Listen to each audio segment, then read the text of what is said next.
inclusion should be at the centre of business. Organisations that foster a culture of allyship, allowing people to show empathy and vulnerability, produce greater collaboration and innovation. It would have been impossible for me to pass my accounting exams without a strong core network of friends that I had in my company. The things that will stick with me are the people that I work with, the experiences that we have together. Our reception were unbelievably supportive. And when people called and asked me by my old name, they'd say no. We've got Isabella, and they were very protective of me.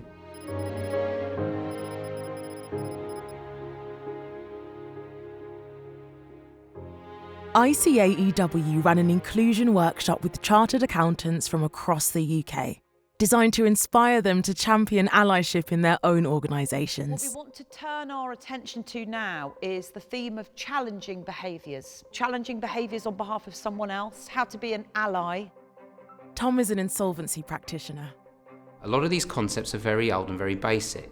Look out for your neighbour, consider others, not before yourself, but certainly I think consider others alongside yourself. Avoid selfishness, because your own ideas and your own views should be respected also. It's about how we approach the person, how we find out about them, how we educate them. Being an ally means recognising your own privilege and then supporting and including underrepresented or marginalised groups of people. ICAEW is a technology analyst. I like when I see diversity and I see, white people really being involved in it as much as a black person is involved in it, Asians, every group. Because to be honest, that way I feel properly welcome. Krita is a financial services assurance associate.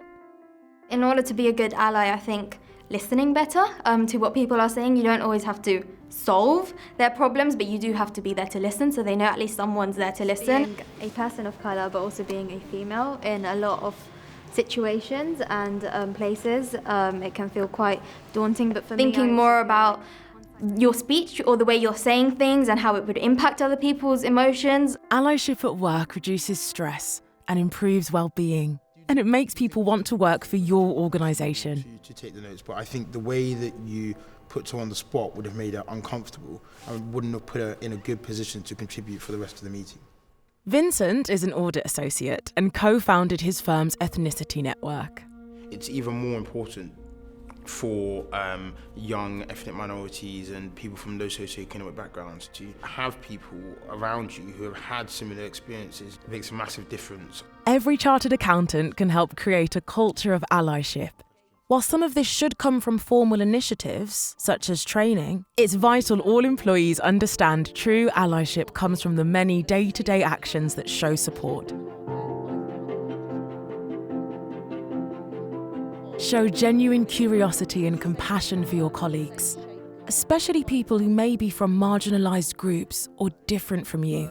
I am treated for anxiety and depression, so you can't see that. Andrew is a financial controller. It's about being inclusive. It's about telling people it's okay. I was really conscious when I first mentioned my mental health issues, because I was like, are people going to treat me different?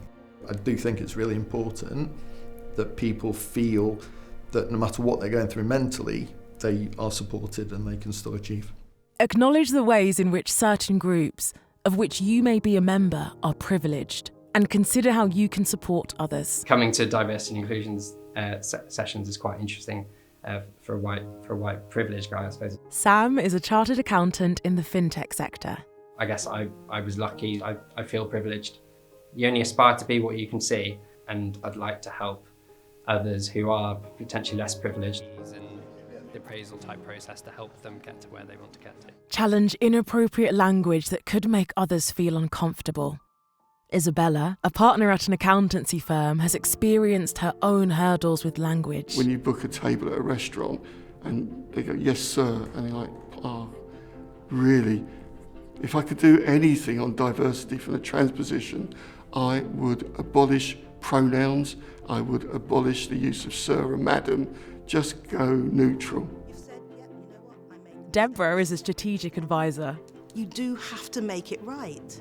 The opportunity to embrace vulnerability and creating safe spaces to do so, where people can speak truth to power and know that it is valued is, I think that's probably the most powerful lesson that could be learned. Treasury Accountant Holly understands the power of allyship, especially since a recent diagnosis of ADHD. The situation that vulnerable people can find themselves in when luck doesn't go their way, it can really put them in sort of career-limiting situations. You really need to be brave in those situations to sort of turn that around.